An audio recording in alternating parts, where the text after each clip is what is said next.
Soumireux, bonjour ici, rendez-vous avec l'agriculture au domaine de la Croix-Laval. Il y a un monde fou, dites-moi. Ouais, il y a toujours beaucoup de monde au rendez-vous de l'agriculture.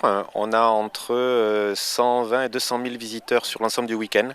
Donc entre 60 000 et 100 000 visiteurs par jour. Ça dépend un peu du temps. Aujourd'hui, on a la chance, il n'y a pas de pluie, il fait bon, il ne fait pas trop chaud. Donc on devrait, j'espère, se rapprocher de nos records habituels.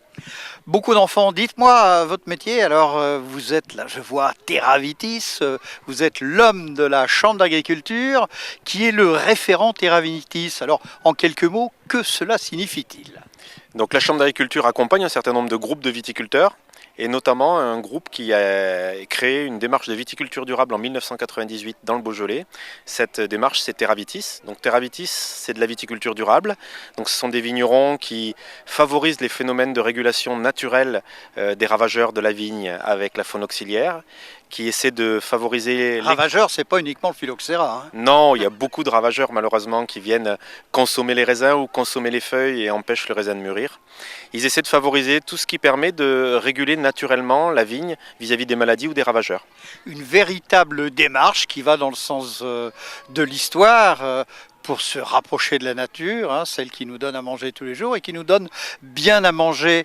Dites-moi, il y a combien d'adhérents, entre guillemets, sur votre zone, hein, puisqu'on est dans le Rhône aujourd'hui, Chambre d'agriculture du Rhône, il y a combien d'adhérents, donc du Beaujolais essentiellement? Donc il y a 55 adhérents Terravitis dans le Beaujolais, qui est le berceau de cette démarche, hein, puisque c'est là qu'a été créé Terravitis. Il y a 15 ans, 16 ans, hein.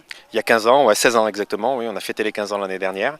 Et puis ils sont au sein d'un groupe national qui compte 535 vignerons sur l'ensemble de la France. Dans Pratiquement tous les vignobles? Pratiquement tous les vignobles, Alsace, Champagne, Bordelais, Val-de-Loire, Côte-du-Rhône, tout l'arc Rhône-Méditerranée. Ouais. Alors dites-moi Jean-Henri, qu'est-ce qui fait qu'un viticulteur s'inscrit et souhaite s'inscrire dans cette démarche? Les viticulteurs travaillent au jour le jour avec la nature, avec la plante. Donc ils sont confrontés à la nature tous les jours et ils ont envie de respecter leur outil de production, de respecter cette nature qui leur donne leur revenu en fait, en quelque sorte. Et puis ils ont aussi envie de la transmettre à leurs enfants ou à d'autres repreneurs, puisqu'aujourd'hui il y a de plus en plus de repreneurs hors cadre familial, en état de fonctionner correctement. Donc les agriculteurs, mais en général, mais les vignerons, depuis 20-30 ans, se posent la question de savoir comment produire le mieux possible sans pénaliser l'environnement, pénaliser la vigne. Et donc ça leur a amené à créer éventuellement, à aller vers le bio pour certains et pour d'autres à se dire il faut que je crée une démarche qui me corresponde le mieux, qui permette de prendre en compte les équilibres naturels, mais d'intervenir quand c'est nécessaire et que ces équilibres naturels ne fonctionnent plus. Et donc ça a donné naissance à Terravitis. Alors concrètement, vous êtes là pour aider ces vignerons, ces viticulteurs, enfin vignerons en l'occurrence, hein, dans cette première démarche. Le cahier des charges est important, je crois qu'il comporte un certain nombre de postes, hein, pour pouvoir obtenir et surtout conserver cette labellisation Terravitis. Donc oui. Le cahier des charges comporte 100 engagements.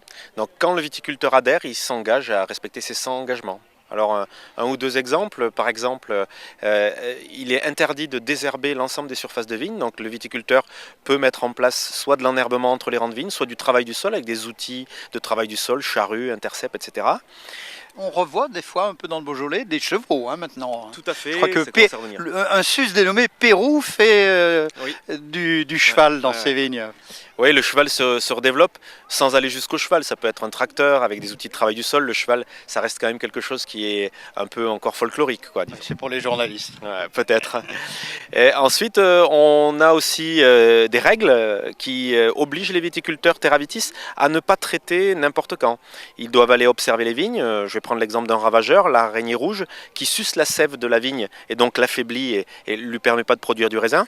Le viticulteur va aller observer les feuilles de vigne et il va regarder à la face inférieure, il va compter le nombre d'acariens rouges. Si on est en dessous d'un nombre défini, il a interdiction de traiter et à ce moment-là, il va laisser faire les phénomènes de régulation naturelle. C'est un autre petit animal, le typhlodrome, qui va se charger de manger les araignées rouges. Donc c'est beaucoup d'observations. On se dit, on laisse faire la nature, on observe. Si la nature se débrouille très bien, on n'intervient pas. Si elle ne se débrouille pas toute seule, à ce moment-là, on va intervenir. Il regarde le calendrier lunaire aussi, le vigneron? Certains le font, et notamment pour tout ce qui est la taille, le rognage. Quand les vignes poussent, on va les rogner pour pas qu'elles soient trop hautes. On essaie plutôt de rogner en lune descendante. On sait que la vigne repousse moins dans ces périodes-là. Jean-Henri, J'allais vous demander, c'est quoi ce plan de vigne, ce cépage? Moi, ça me dit bien quelque chose quand même.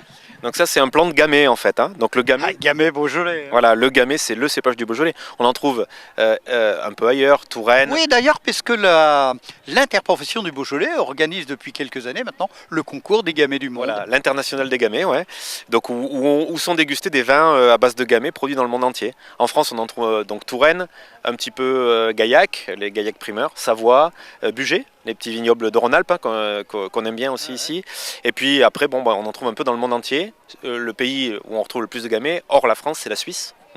Voilà, donc, Nos voisins. voilà. Donc ça, c'est un pied de gamay, hein. Donc en Beaujolais, là, vous voyez, on est entouré de pieds de gamay ici, là, des vieux pieds qu'on a ramenés, et puis quelques jeunes pieds que les visiteurs des rendez-vous de l'agriculture peuvent acheter, hein. Ils sont en vente ici. Jean-Henri, merci. J'allais dire non pas le mot de la faim, mais le mot de la soif. Le mot de la soif, ben, on invite évidemment tous les Rhône-Alpins et plus particulièrement les Lyonnais à venir nous voir à ces rendez-vous de l'agriculture. Et une fois que ceux-ci sont passés, à venir rencontrer les vignerons du Beaujolais. On n'est pas loin du Beaujolais à Lyon. Il faut venir redécouvrir les vins du Beaujolais et redécouvrir des vins du Beaujolais produits dans le respect de l'environnement selon la démarche Terravitis. Puis on peut aussi nous retrouver évidemment Terravitis sur les réseaux sociaux, site internet pour ceux qui veulent en savoir plus. Jean-Henri Soumireux, merci. On a bien compris que, au-delà de quelques particularités techniques, c'était une véritable démarche qui animait les 500 vignerons labellisés Terravitis en France, et puis ceux de Rhône-Alpes et ceux du Rhône en particulier. Merci, belle journée, et j'allais dire bonne vendange dans quelques jours. Merci Jean-Henri. Merci à vous.